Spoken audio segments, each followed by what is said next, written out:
Welcome to the Tech Egg. Don't get scrambled. Enjoy the video. In this video, I will explain how to enter your Acura RDX radio code. First, you need to retrieve the code.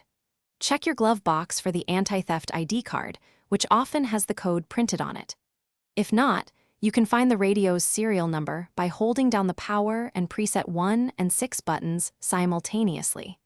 Then, visit the Acura website to get your code using your VIN and the serial number. Once you have your 5-digit radio code, the entry process is straightforward. Turn your vehicle's ignition to the accessory position, but do not start the engine. Then, power on the radio. The display should show code or enter code. Use the radio's preset buttons, numbered 1 through 5, to input each digit of your code. For example, if your code is 52,314, press preset 5, then 2, then 3, then 1, then 4. Sometimes, you might encounter issues when entering the code.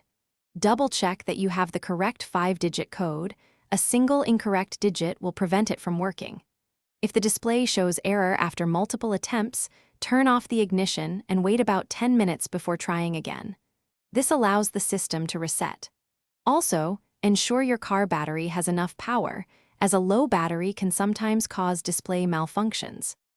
After successfully entering the code, your Acura RDX radio should now be fully operational, allowing you to enjoy all its features. It's a good idea to write down your radio code and keep it in a safe, memorable place, perhaps with your owner's manual, for future reference. This will save you time if you ever need to re-enter it. Also, remember to check the description below for a link to the Owala water bottle and other great deals. Thanks for watching. Thanks for watching. Consider subscribing if I helped unscramble your problems.